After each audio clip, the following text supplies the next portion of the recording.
Hi, how's it going? I'm Marlena. Thanks for wandering by. So today I want to talk about how I'm working with my year ahead reading. And I did a thing and I'm going to share the thing with you. But I guess I'll back up just for a second and talk about a year ahead reading in general. So I know I've mentioned this before. There's been a lot of discussion about year ahead readings recently because we are at the beginning of a new calendar year. Oh, and if you hear my dog crunching and eating, again, I apologize. He just always likes to eat when I'm sitting right here. He likes me to be near him, I guess, when he's eating. I'll put a picture of my cute puppy. His name is Hilo. He's named after a character in Battlestar Galactica. Anyway, if you hear that chomping sound, that's my cute puppy, and we all forgive him because he is adorable. In any case, I digress. We're here to talk about year ahead readings. So, like I said, it's a big topic of conversation at the end of, in December and going into January, and people do their year ahead spreads, or they, have somebody do a year ahead reading for them. And my friends Dawn, Michelle, and Lisa Pepez had an amazing conversation in their series that they do about, in practice, about tarot in practice.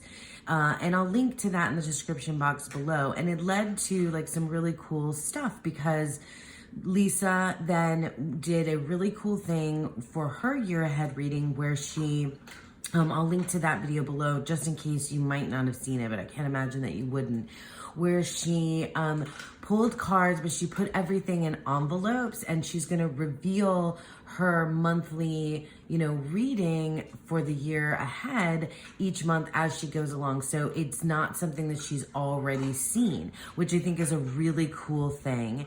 And Dawn and I, what we decided to do is this time around is to do readings for each other because we thought maybe that would help with what many of us get caught up in when you do a year ahead reading or spread, is that it may cause anxiety because you are looking at your entire year and you can get potentially too fixated on what's to come that you lose your sense of self agency or your own kind of will, and you maybe just get too up in your head about it. And that is, I'm saying you, but I really mean me, because that is one of the things that can happen to me. And Dawn used, I'll show you here, I'll put up my year ahead spread, a picture of the whole thing that Dawn did for me. And it was a beautiful reading. Dawn's amazing. And she used the Spolia Tarot. And she used for each of the months, the 12 months. And then also for each of the 12 months, she used the, oh my gosh, I can't remember the name of the oracle now. Oh my goodness. It's the same one as the, oh my God, I can't remember the name of the tarot either, by the same creator. Anyway, I will find out and then I'll put that up on the screen too when I remember, because I don't have either of these decks, which I thought was another thing that was really cool about getting a year ahead spread, a year ahead reading done by somebody else, is that she used decks that I don't have. And then thirdly, she used the, oh my God, why can't I remember? Oh, the Serpent Fire Tarot for an overarching theme and an underlying current for the year, which I thought was really cool. So that's what the spread looks like, but I'm going to go through and show you what I've done because we're already, more than halfway through January, almost at the end now. And I'm still feeling like, anxious about my cards that are going to unfold throughout the year. And I wanted to have, the reading was wonderful, and I have takeaways and notes and things that I thought about the overarching theme. But when it comes to the details, I don't have it didn't like stick with me as deeply as like just like the overall theme. So what I wanted to do was revisit each month and kind of write down, well, I'll show you what I wrote down. But before I do that, I want to talk about the word of the year practice that a lot of people do. And I got this idea of what I did with my year ahead reading after I watched Laura at Aquamarine 18 Tarot and Books. I think I've got her channel name right, but Laura, I love Laura. She's brilliant and she's so thoughtful, and I really like, what she brings to the conversation about tarot and so many other things. But anyway, Laura, if you don't follow her, you need to. And I'll put a link to her video where she was talking about her, among other things, she was talking about her word of the year, and she spoke, so eloquently about it. And it's a practice that she's done for many years, she said. And I have never taken up that practice of the word of the year, which is really interesting because like words are my, my bread and butter, like my sustenance. I just, I love words. I'm a poet, for those of you that may not know. I say it all the time, but in any case, and I've not done that. It's a really big idea to me to come up with just one word to encapsulate an entire year. It feels like a big task, and I'm not sure. So I haven't done a word of the year, but I was thinking that maybe through this process of what I've done working with my year ahead reading, that I might, before I get too far into the year, maybe come up with one word or a phrase or some sort of theme that I see when I when I connect all of these separate months. And I don't know, I just thought it would be an interesting exercise. It was a way for me to mentally work through any anxiety that I was having around what's to come in this year. So let me, I've got my handy notebook, my new fountain pen that I'm so excited about.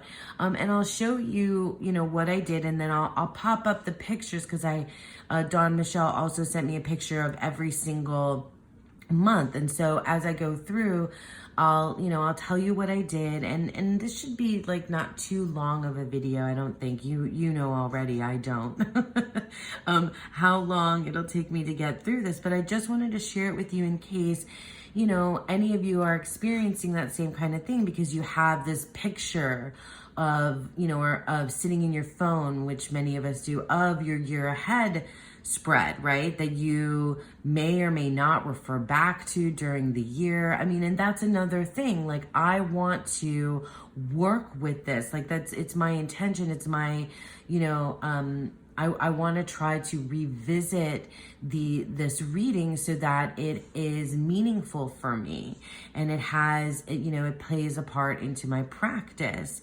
And so, and not just to sit there as a picture in my phone, like producing anxiety, So for me, the way to do that is through writing, with words, and they may expand, from here, but right now, this is where I'm at, and you'll know, maybe some of you will even remind me as the year goes on, whether or not I'm actually, revisiting this whole thing. So we'll see if I do.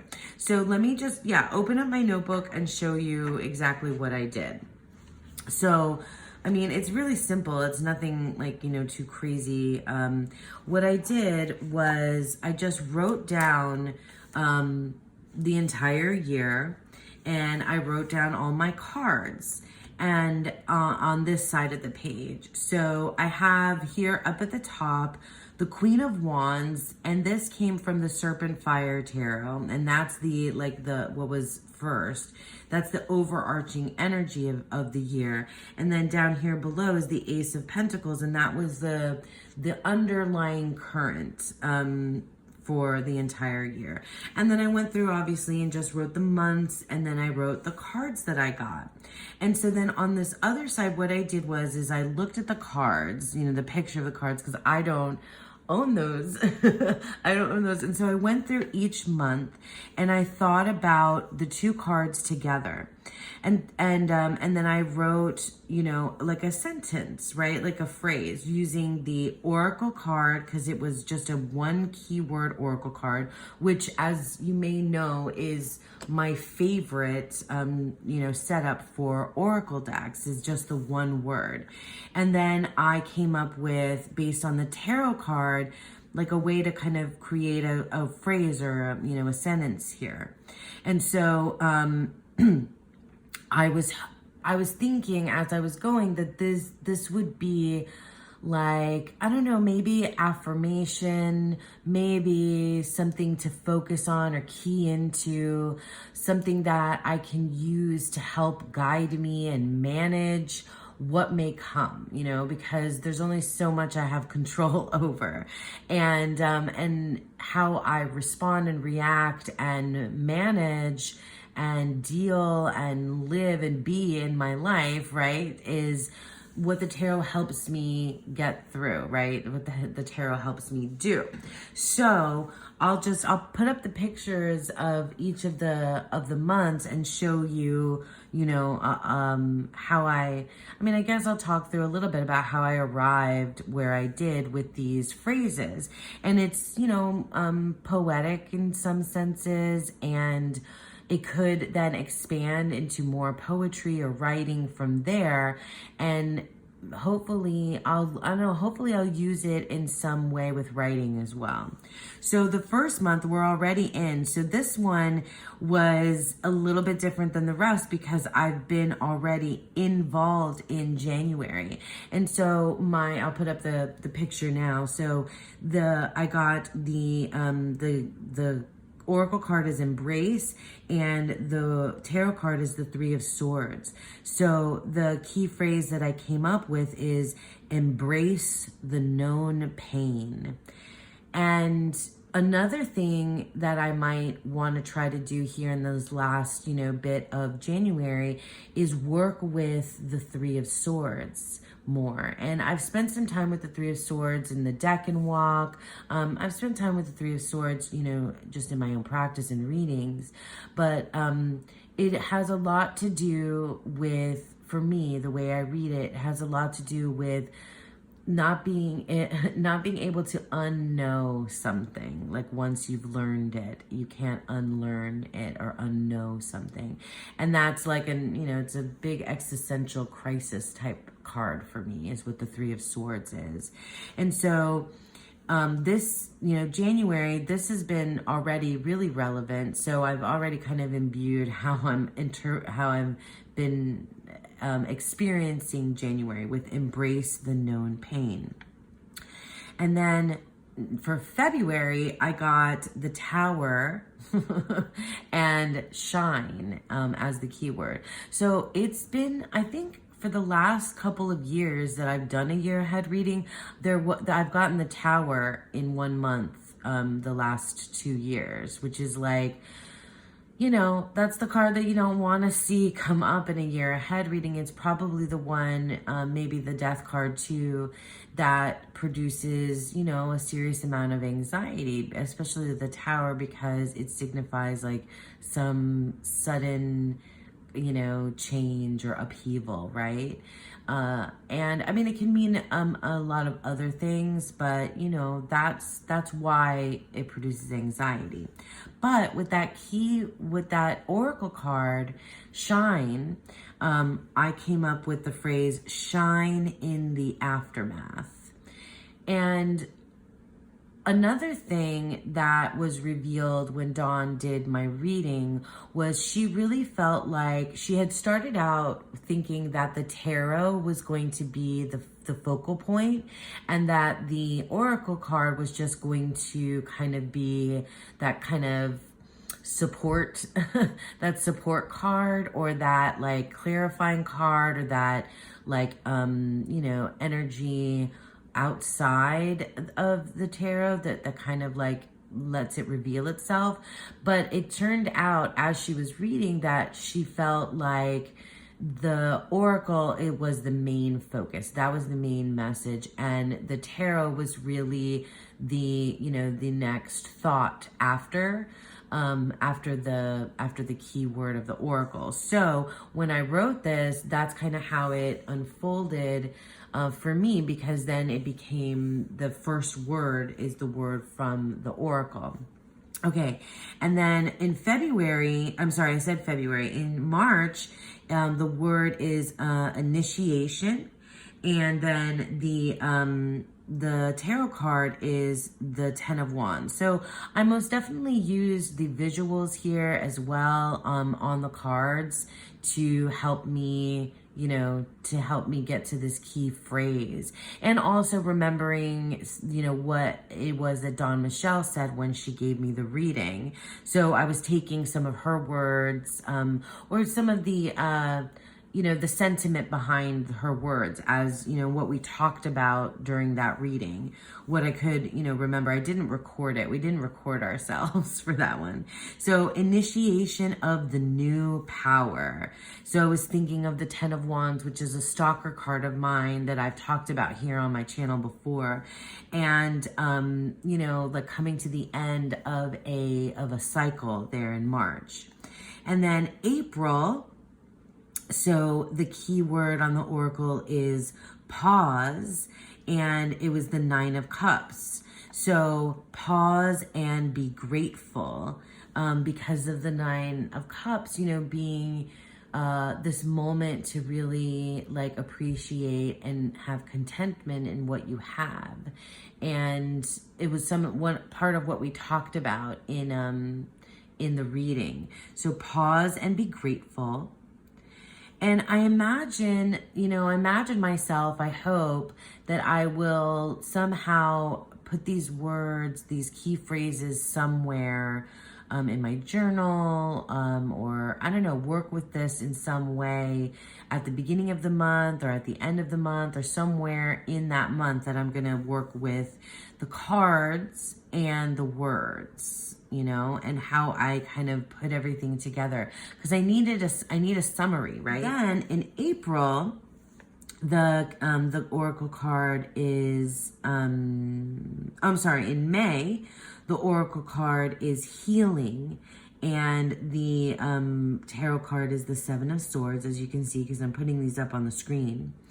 May is my birthday month, so I really hope to and envision myself around the time of my birthday, healing to sustain myself. That's the phrase that I came up with, healing to sustain myself. And then in June, I got lovely cards for June, because the keyword is love, and the tarot card is the World. So it seems like, you know, the beginning of the year is going to be maybe a little bit rough. And then towards the middle of the year, there's going to be this, like, you know, satisfaction and healing, and also like this, like, love, right? So like feeling that, I'm hoping that gratitude leads into healing, and then it goes into this love, right? And so the phrase that I picked is, love is everywhere in everyone. I know it's kind of cheesy, but that's, you know, what I chose. And then for July, we have the word transformation and the King of Cups. So I wrote, transformation leads to stability. So I imagine going through some changes and hoping to look at those changes, you know, in the emotional landscape with that King of Cups there, leading to more emotional stability. And that was part of, you know, what we talked about too. And then in August, the oracle card is feeling, and the tarot card is the Ace of Coins. So I wrote, I wrote down, feeling the earth between my toes. Just because for me, the Ace of Coins is the root of the powers of earth.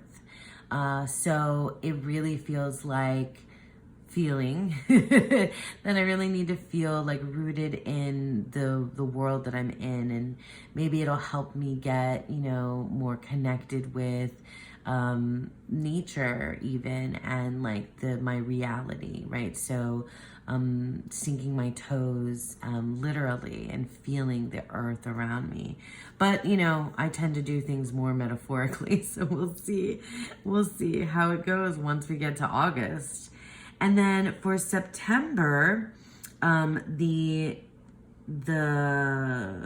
oracle card is Harmony, and the tarot card is the Page of Swords.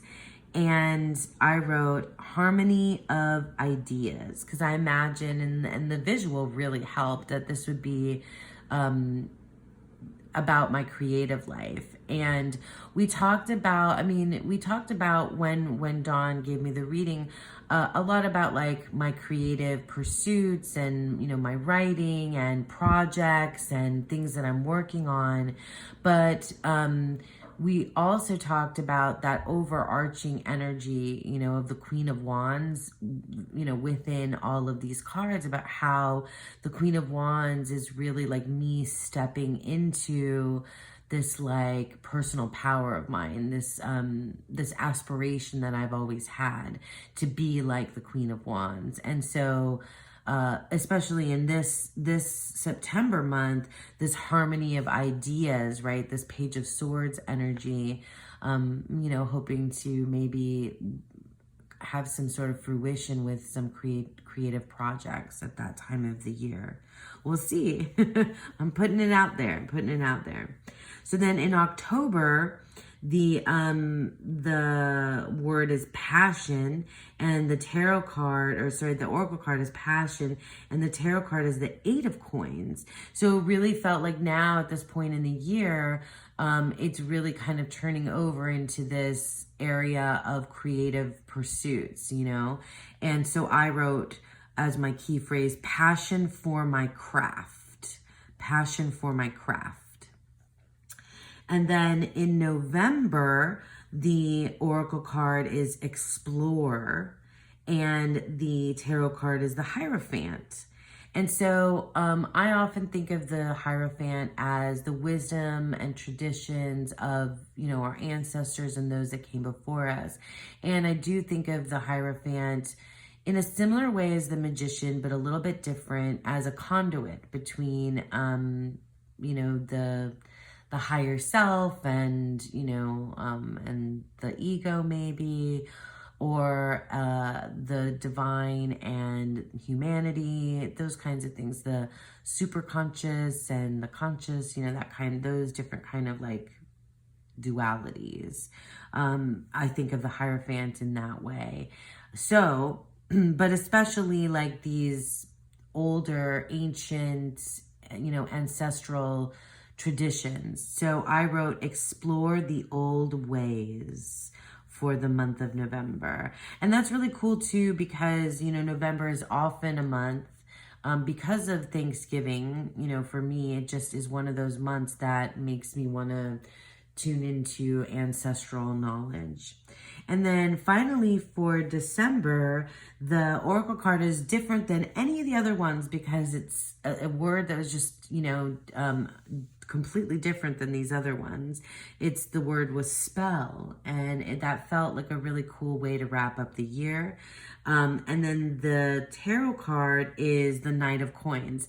So I went in a kind of weird and different direction with my keyword for this because it felt like it was definitely about magic. You know, you see that candle there, and it felt like it was about the Knight, you know, the Knight of Coins or the Knight of Pentacles, really about, for me, Pentacles is about getting in, like having a purpose, right, in your own world. And that's what the Knight of Coins feels like a very steady known and understood realistic purpose in this world, in this life, in this world, in this reality, on this earth. That's how I read him, the Knight of Coins, often. And uh and so yeah, and also, taking into consideration all the stuff that Dawn and I talked about during my reading. But so I wrote, spell my own name slowly. And I don't know, like, that's like a weird one compared to the others. But it's like, I guess, kind of more like a metaphor for me. It's a symbol of kind of coming into my own, and like, and accepting my identity and myself and my person at the end of the year, after whatever it is that I go through the whole year, and being able to kind of wrap in that Queen of Wands energy, where I step into and accept some good things about myself, some bold and audacious and charming and fiery things about me, and in my own life, personal life, but also in my creative endeavors and things like that. So spell my own name slowly to me means that I'm going to accept my truth, my identity, and like the me. Be the best me that I can. So yeah, so that's it. Oh, and I didn't, but the Ace of Pentacles, right? So the Ace of Pentacles underlying energy, it's in there too. I think that will be more revealed throughout the year, because it's underlying. So I think maybe that's harder for me to tap into now in the unknown. We'll see though. I mean, it was part of the conversation of the reading, so it's in there. It's baked in here. So what I'm hoping for the year is to keep this, little year poem, right? Embrace the known pain, shine in the aftermath, initiation of the new power, pause and be grateful, healing to sustain myself. Love is everywhere in everyone. Transformation leads to stability, feeling the earth between my toes, harmony of ideas, passion for my craft, explore the old ways, spell my own name slowly. And I can almost start to now probably go from here and kind of link these together more cohesively into a poem, perhaps. I don't know yet how I'm going to work with it, but it's certainly helped me to like ease my anxiety over what's to come, and make me feel like I have more, like I'm more involved in it. And it's, yeah, I'm looking forward to seeing what I do. I'm gonna see what I do, and if I do, when I do, I'll share it with all of you.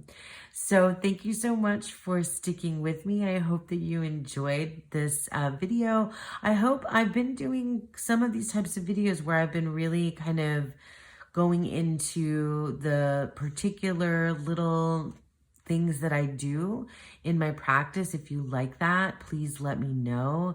Comment below and tell me what you think. So yeah, again, thanks for sticking with me. I hope that you all have a beautiful, wonderful day.